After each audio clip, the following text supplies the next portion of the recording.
it's always challenging when you're working in this genre and you're trying to come up with a sequel, because so much of the territory is so well trodden, and we have to find that sweet spot between surprising our fans and also providing the familiar experience that they want. If you recall, the last time we went halfway around the world searching for a lost city, things got more than a little dicey. Yeah, but this time we have the upper hand. Uncharted 3 has some big shoes to fill. Uncharted 2, we were very lucky. We got like tons of awards for that game.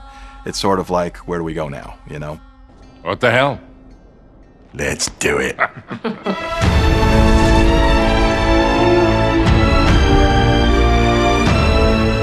I think what would surprise people is that when we set out to figure out what we're going to do with each new game, a lot of it is driven by practical concerns rather than just sort of purely creative ones.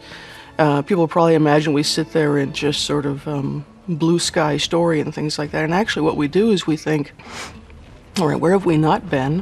What technologies have we not pushed? What would challenge us as game developers? And what are some really awesome set pieces that would blow people's minds? And then we kind of write the story around that. And that sounds almost like an embarrassing admission, but I think it's the way it should be done. All right, what is all this crap you're giving me about Sully? Complain with me? Those guys are not here for historical research, and neither are you.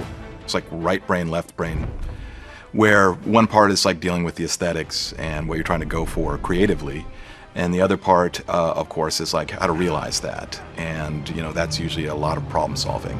So you have to kind of like bring those together in a way that you get the most bang for the buck and get things to really come alive in the game. From the very beginning, when we're coming up with a story, it's not just Amy, it's Amy and myself and Justin and Taylor and Richard and other people putting in their 2 cents for ideas, and the entire company really participates in that process.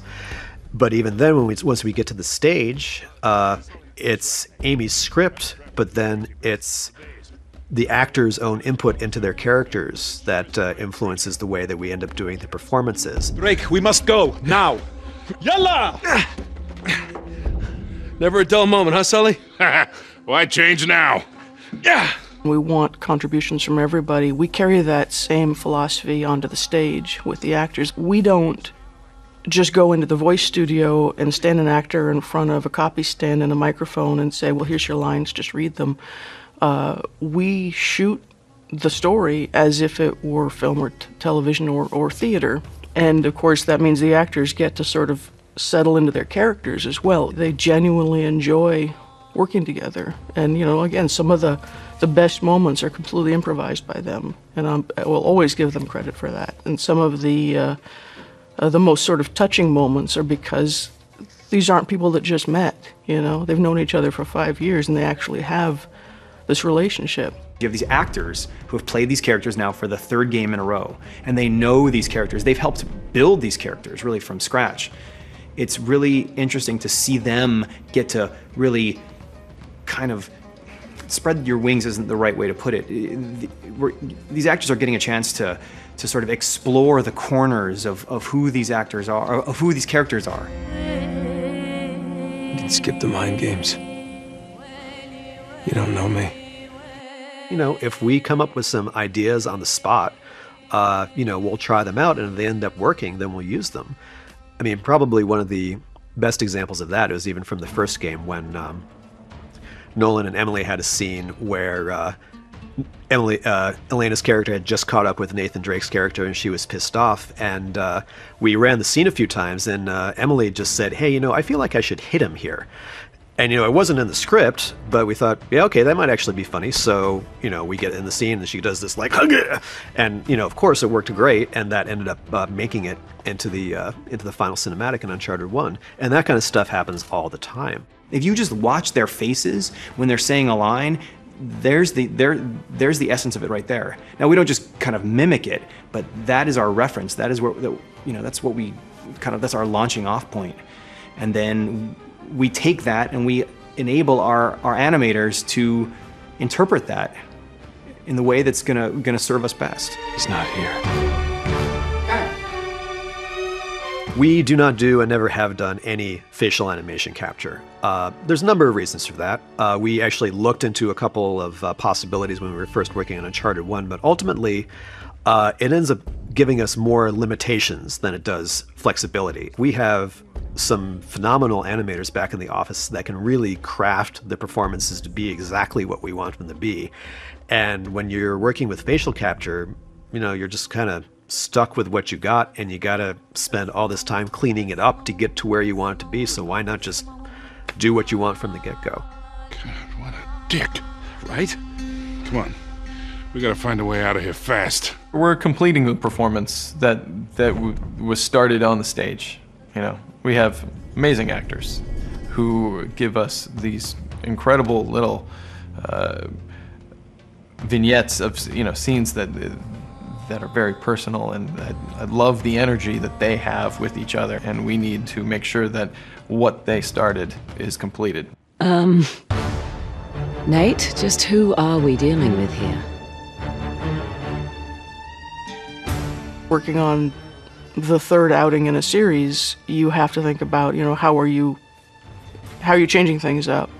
And you want to do it in ways that are meaningful, but sometimes you arrive at them in ways that are sort of simple and obvious. And one of the things that immediately occurred to us is it would be more interesting to see a female antagonist this time.